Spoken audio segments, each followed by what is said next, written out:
식사 맛있게 하셨습니까? 또 이 오후에도 우리 이제 역의 양식을 또 충분히 받아 누리는 시간 되었으면 좋겠습니다. 오전에 우리 주일학교 학생들하고 바로 앞에 산에 갔다 왔습니다. 제가 온누리교회에서 사역한 지가 2년, 그러니까 다닌 지가 3년인데 처음으로 교회만 왔다 갔다 하다가 교회 외의 곳에 처음으로 갔는데 정말 이렇게 가까운데 이렇게 좋은 풍경이 있구나 하는 생각을 해보았습니다. 아침이라서 많은 사람들을 만나지는 않았는데 한 번씩 이렇게 지나가면서 이렇게 스치는 분들이 계속 힐끔힐끔 쳐다보시더라고요. 그래서 저는 아이들을 데리고 어른들이 왔으니까 신기해서 쳐다보나 했더니 지금 생각해 보니까 웬 남자 아저씨가 정장을 입고 산에 오니까 그래서 저를 쳐다보신 게 아닌가 지금 생각이 좀 들어지는데 오늘 참 어쨌든 가을 하늘과 또 우리 이 그 산의 나무들이 너무 이뻤습니다. 또 이렇게 본당에 설교하러 아까 아침에 올라왔는데 여기 조금만 한번 나중에 마치고 꼭 한번 앞에 와 보십시오. 향이 가득합니다. 들으니까 이게 재경민 집사님께서 수고해 주셨다고 들었는데 진짜 참 네, 감사하고 어쨌든 이 가을 동안 우리 하나님의 아름다움을 또 만끽할 수 있는 시간을 꼭 한 번씩 가지시면 참 좋겠다 하는 생각이 듭니다. 우리 하나님의 섭리에 대해서 우리가 함께 생각해 보고 있는 중입니다. 하나님의 섭리는 뭐 다른 것이 아니라 우리 하나님께서 미리 정하신 것, 그러니까 작정대로 이끌어 가시는 그 과정이 섭리라고 했습니다. 하나님께서 작정하신 것을 이루기 위하여서 먼저는 만물을 창조하시고 또 특별히 사람을 창조하시고 그리고 창조하신 대로 놔두는 것이 아니라 창조하신 사람과 만물을 이끌어 가시는 것이 하나님의 섭리라고 했습니다. 가장 큰 것부터 가장 작은 것까지 모든 만드신 것을 다스리시는데 그것이 섭리입니다. 그리고 우리 하나님의 섭리는 크게 두 가지로 나눠볼 수 있다고 했습니다. 보존하시고 그리고 통치하시는 것. 이것이 1항의 내용이었고 이제 2항의 내용은 우리 하나님의 섭리가 완전하다라는 말이 담긴 게 2항의 내용이었습니다. 사람의 입장에서 볼 때는 뭐 이런 일이 다 있나라고 싶을 그런 이해 안 되는 우연도 그리고 인간이 내가 다 한 것 같은데 라고 생각되는 뭔가 필연적인 것, 인간의 자유를 행한 것도 다 하나님의 섭리 안에 있다. 이 내용이 2항이고 이제 3항의 내용은 하나님의 섭리는 때때로는 인간의 상식을 뛰어넘는, 그러니까 한마디로 기적도 우리 하나님의 섭리 안에서는 일어날 수 있다. 이 내용을 담고 있는 부분이 우리 5장의 3항 내용이었습니다. 이제 우리가 4항부터 같이 한번 이야기를 해볼 것인데 4항 내용이 한번 보시고 4항은 한마디로 하면 하나님의 섭리와 인간의 죄에 대한 그 이야기를 합니다. 죄와 하나님의 섭리의 관계라고 할 수 있을 것인데 우리 4항을 우리 같이 한번 읽어보도록 하겠습니다. 좀 길지만 우리 한 목소리로 같이 한번 읽어보겠습니다. 하나님의 전능하신 능력과 측량할 수 없는 지혜와 무한한 선하심이 그분의 섭리를 통해 나타난다. 그 섭리는 최초의 타락과 천사 및 사람의 모든 죄까지 미치는 영향까지 포함한다. 이는 단순한 허용에 의한 것이 아니라 다양한 통치 행위를 통해 가장 강력하고 지혜롭게 제한하기도 하시고 조정하시거나 다스리셔서 자신의 거룩한 목적에 이바지하게 하신다. 그러나 모든 죄는 하나님이 아니라 오직 피조물에게서 비롯된다. 하나님께서는 지극히 거룩하고 의로우시기 때문에 죄의 조성자나 승인자가 아니며 그렇게 되실 수도 없다. 네, 인간의 죄와 하나님의 섭리의 관계에 대한 내용인데 예전에도 한번 말씀드렸던 부분이긴 한데 죄라는 것은 결국 사람이 자신이 가지고 있는 그 의지를 가지고 선택하고 행하는 것이기 때문에 우리 하나님께 그 죄의 책임을 돌릴 수 없다고 했습니다. 여기서 섭리에 대한 것도 하나님의 모든 것들을 다 섭리하시지만 그렇다고 죄를 그러면 하나님께서 죄도 다 하나님께서 만드신 거 아닌가 그렇게 볼 수는 없다는 것을 지금 말해주는 부분이 바로 이 사항입니다. 우리 히브리서 1장 13절부터 이게 히브리서가 아니고 야고보서인데 제가 잘못 보냈나요? 우리 야고보서인데 우리 한번 같이 읽어보도록 하겠습니다. 시작.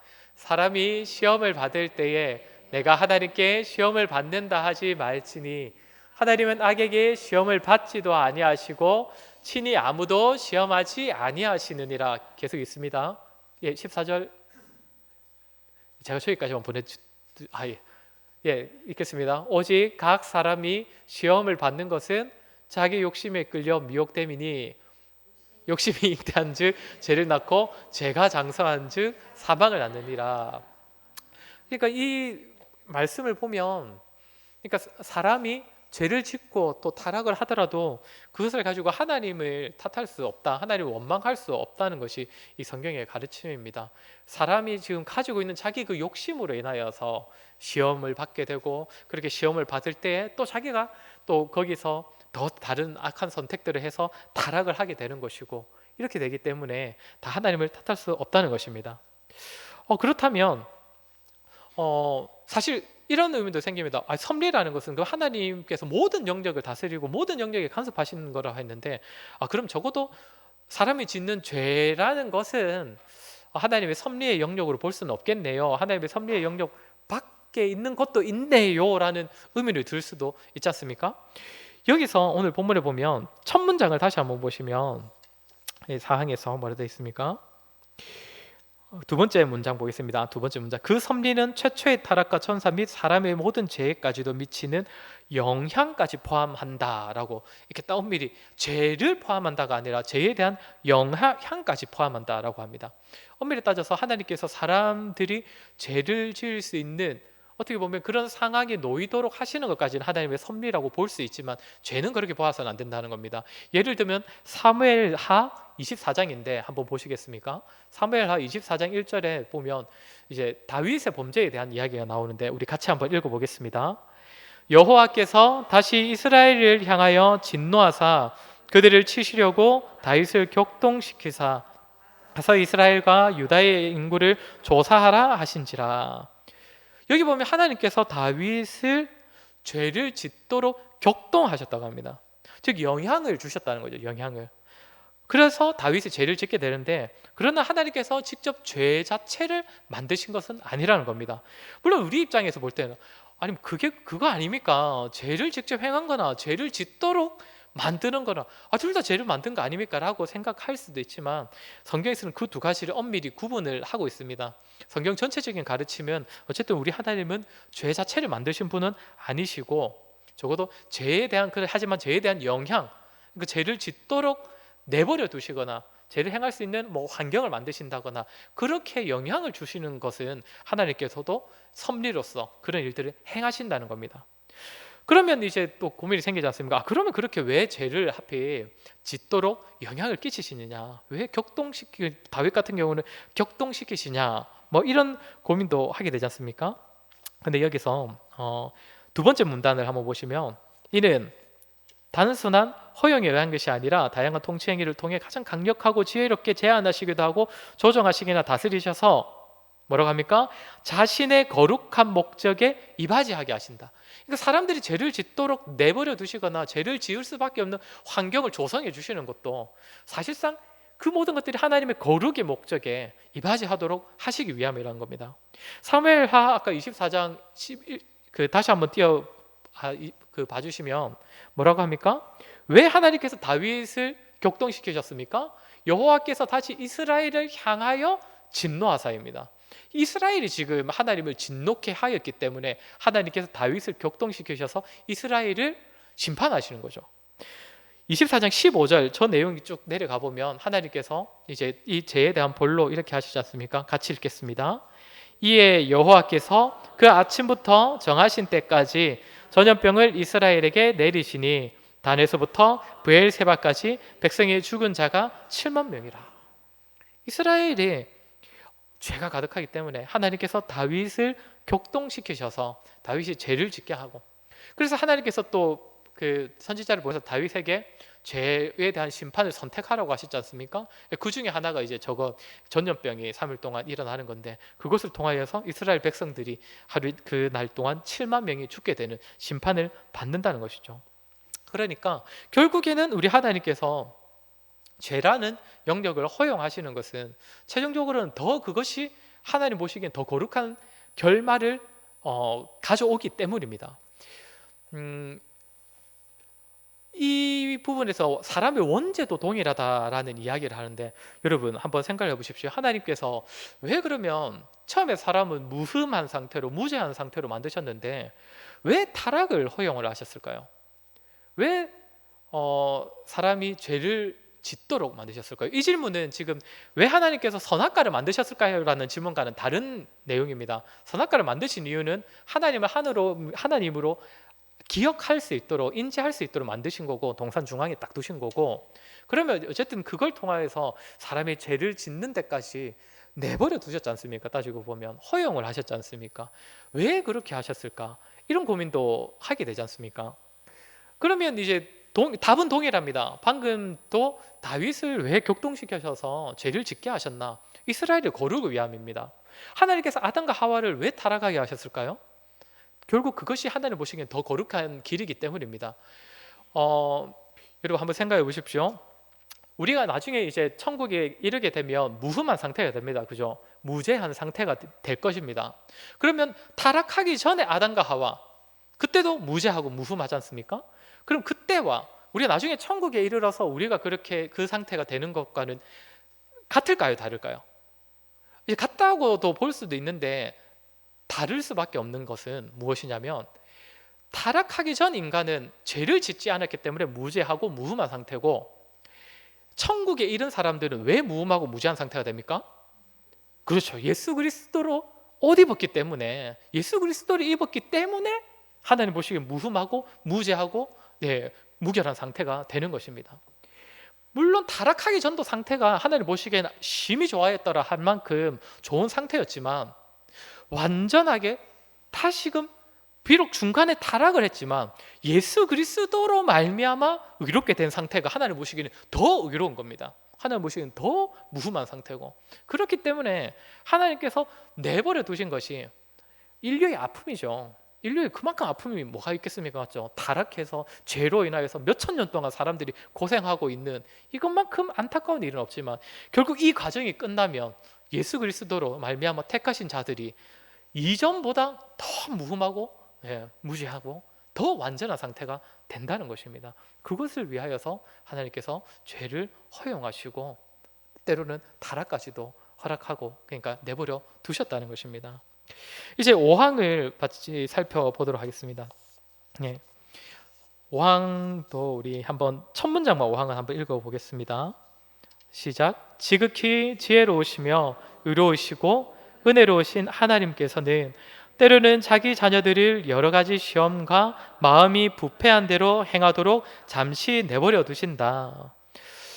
여기까지만 잠깐 보고, 5항의 내용은 하나님께서 자기 자녀들의 죄를 왜 허용하시는가에 대한 부분입니다. 이미 앞서서 거룩을 위한 것이다 했는데, 조금 더 이제 구체적으로 하나님께서 자기 자녀들을 왜 죄된 상태에 그대로 내버려 두시기도 하는가, 왜 부패하도록 버려 두시는가, 이것이 이제 사항의 5항이죠. 5항의 두 번째 문장부터 답이 나와 있는데, 한번 눈으로만 따라오시기 바랍니다. 가장 먼저 어떤 이유를 말하느냐면, 그리하여 그들이 전에 지은 죄를 징계하거나, 첫 번째 하나님께서 죄를 범하도록 내버려 두시는 것은 징계를 위함입니다. 징계.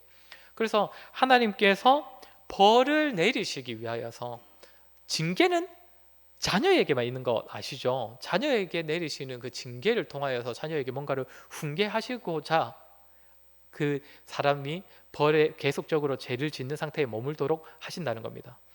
하나님께서 죄를 벌하시는 과정과 방법은 먼저는 기다리십니다. 그러니까 분량이 찰 때까지 기다리셨다가 때가 되면 심판하시는 방식으로 우리 하나님께서 벌하십니다. 사람은 맞죠? 부모는 때때로 자녀들이 죄를 지을 때마다 혼내지 않습니까? 저도 이제 아이들이 그냥 막 한번 잘못은 빨리 깨닫게 해줘야 돼. 저는 약간 이런 주의가 있어가지고 그 잘못만 하면 아니에요, 딱 이렇게 목소리부터 깔고 들어가는데, 사람들 중에서도 그런 사람 있지 않습니까? 좀 지켜보는 부모님 있지 않습니까? 그러니까 막 한 번까지는 좀 눈 감아주고 두 번까지도 기다려주고 한 세 번, 네 번 돼야 이렇게 혼내는, 제가 볼 때 이제 그런 부모님이 하나님을 좀 더 닮으신 부모님인데, 저는 이제 그런 부분에서 굉장히 부족하고, 우리 하나님께서 죄를 벌하신 것도 보시면 예전에 그 아브라함 때에 가나안 땅을 주시겠다는 약속을 주셨는데 하나님께서 실제로 가나안 땅을 주신 것은 그로부터 수백 년이 지난 이후지 않습니까? 그러면서 아브라함에게 뭐라고 하셨냐면 하나님께서 아직 그 땅에 죄악이 만연하지 않아서 가득 차지 않아서라고 합니다. 일단은 가나안 땅을 심판하시려고 하는데 일단은 기다리고 계시는 겁니다. 우리 하나님께서 죄에 대하여서 그 뒤에 분량이 가득 차면 이제 심판의 때가 임하는 거죠. 사사시대 이스라엘 백성들도 동일했습니다. 죄를 지을 때마다 하나님께서 막 사사를 보내시거나 지을 때마다 때리시거나 이러지 않으셨지 않습니까? 거기 보면 뭐 40년, 뭐 50년 이렇게도 지났다가 뭐 짧게는 7년 이렇게 되기도 하는데 그 정도 시기가 지나면 하나님께서 심판을 내리시기도 하고 그렇게 하신다는 겁니다. 그래서 어쨌든 하나님께서 계속 자녀가 분명 죄를 짓고 있는데 우리도 한 번씩 보게 되지 않습니까? 옆에 성도 저러다가 하나님께 분명 한 대 맞을 것 같은데 라고 싶은 성도도 보이지 않습니까? 근데 이제 계속 그렇게 살도록 내버려 두시는 거는 아직까지는 뭐 하나님 모시기 분량이 안 찼기 때문에 하나님께서 더 적절한 심판의 때를 기다리고 계신다는 겁니다. 징계의 때를. 그리고 두 번째로는 또 계속 읽어보시면 그들이 지은 죄를 징계하거나 그들이 심히 부패하고 거짓된 마음이 얼마나 강력한 힘을 가지고 있는가를 깨달아 겸손하게 하기 위함이다. 죄를 지어서 징계를 받든지 아니면 징계를 받지 않아도 내가 이렇게 살면 안 되겠구나 해서 이제 돌아서든지 어쨌든 자신이 지은 죄를 깨닫고 나면 그때부터 이제 죄의 무서움을 알게 되지 않습니까? 내가 진짜 조금만 마음을 풀었더니 내가 이렇게 쉽게 타락을 하는구나, 내가 이렇게 쉽게 죄에 무너졌구나, 이것을 깨닫게 되는 것이죠. 그러면서 하나님 앞에서 겸손하게 된다는 것입니다. 우리 시편 51편 한번 말씀을 같이 한번 읽어보겠습니다. 시편 51편 1절부터 3절까지인데 같이 읽겠습니다. 이게 다윗이 범죄한 이후의 고백인 거 아실 건데 읽겠습니다. 하나님이여, 주의 인자를 따라 내게 은혜를 베푸시며 주의 많은 긍휼을 따라 내 죄악을 지워주소서. 나의 죄악을 맑게 씻으시며 나의 죄를 깨끗이 제하소서. 물은 나는 제 죄과를 아오니 내 죄가 항상 내 앞에 있나이다. 다윗은 뭐라고 고백합니까? 밧세바를 범하고 밧세바의 남편 우리아까지도 죽게 한 이후에 한 고백입니다. 그렇게 죄를 짓고 나서 죄를 지적받고 나니까 다윗이 자기가 얼마나 죄인인지, 죄의 약한 존재인지를 깨달은 것이죠. 뭐라고 합니까? 3절에서 나는 내 죄가를 아오니 내 죄가 항상 내 앞에 있나이다. 우리가 볼 때는 다윗만큼 의로운 사람도 잘 없을 것 같은데 다윗이 뭐라고 고백합니까? 나는 늘 죄 앞에서 살아가고 있다. 늘 죄 때문에 무너질 위험에 있는 사람이다. 죄가 얼마나 무서운지, 죄 앞에서 자신이 얼마나 무력한 존재인지를 다시 한번 깨닫게 되었다는 것입니다. 죄를 지음으로써. 자, 그리고 더 나아가서 이제 그 뒤로도 또 반응이 있지 않겠습니까? 또한부터 보면 또한 그들을 깨우쳐 자신들의 보존을 위해 하나님을 더욱 가까이 하고 하나님께 의존하게 하시며, 죄를 지은 사람이 내가 정말 제 앞에서 무력한 자구나, 할 수 있는 게 없는 자구나, 약한 자이구나를 깨달으면 당연히 어떻게 되겠습니까? 이제 하나님을 더더욱 의존하는 자세를 가지게 되지 않겠습니까? 우리 요한복음 21장을 한번 봤으면 좋겠는데 요한복음 21장 17절을 보시면 우리 잘 아는 그 베드로의 고백이 있지 않습니까? 읽겠습니다. 세 번째 이르시되 요한의 아들 시몬아, 네가 나를 사랑하느냐 하시니 주께서 세 번째 네가 나를 사랑하느냐 하심으로 베드로가 근심하여 이르되 주님 모든 것을 아시오매 내가 주님을 사랑하는 줄을 주님께서 아시나이다. 예수께서 이르시되 내 양을 먹이라. 베드로의 고백이 참 멋있는데 맞죠? 어떤 부분이 참 멋있습니까? 물론 이제 보는 분마다 다르겠지만 베드로가 기존에는 자신에 대해서 어떻게 생각했습니까? 굉장히 자신감이 넘쳤지 않습니까? 자신의 열정, 자신의 능력, 열심히 마치 하나님께 다 용납되고 또 하나님께서 그것을 기쁘게 보실 것처럼 여겨서 얼마나 열심히 했습니까? 그런데 그게 한순간에 다 무너지는 것을 경험한 이 베드로가 나중에 예수님께서 네가 나를 사랑하느냐라고 할 때 예전 같았으면 정말 열정적으로 예수님 아직도 모르시겠습니까? 제가 그렇게 열정파인 거 보셨지 않습니까? 이런 식으로 자신의 어떠함을 가지고 하나님 제가 사랑하는지 아시죠? 라고 대답했을 건데 여기서 뭐라 합니까? 내가 주님을 사랑하는 줄을 주님께서 아시나이다. 예전에 내가 어떠했던 모든 그것으로 하나님께 인정받는 건 아무 의미가 없고 그것이 의미 있는 것이 아니라 하나님께서 나를 어떻게 보시는가, 예수 그리스도께서 나를 어떻게 보시는가가 결국 더 의미가 있는 것이고 그것이 진짜다, 이제 이걸 아는 것이죠. 그러니까 그 말로 이제 고백하는 겁니다.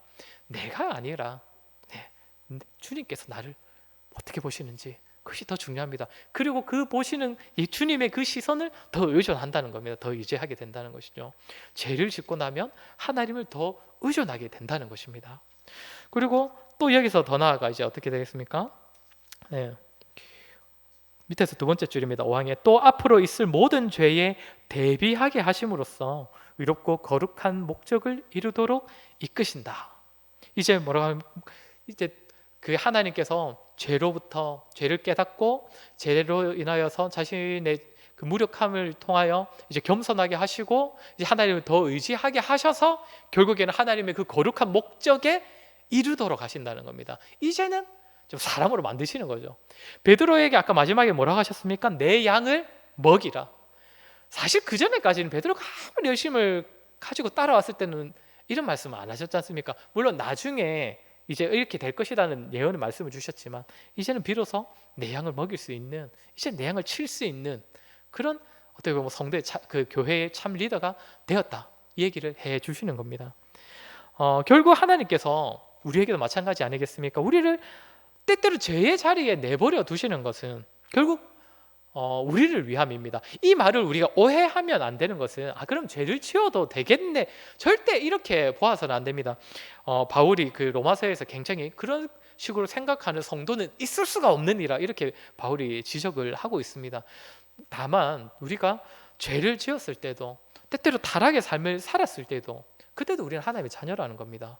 그리고 거기서 돌이키기를 기다리고 계시고 돌이켰을 때 우리에게 또 새로운 기회를 주시고 아니 이전보다 더 큰, 어떻게 보면 더 높은, 더 나은 기회를 주시기 위하여서 때때로 우리가 죄의 길을 걷도록 하셨다는 겁니다. 그렇다고 죄의 길을 너무 기뻐하시는 마시고 죄 앞에 있을 때 그래도 우리가 재빨리 하나님께 겸손한 마음을 가지고 하나님께 돌이키는 우리의 삶이 되어야 할 것입니다.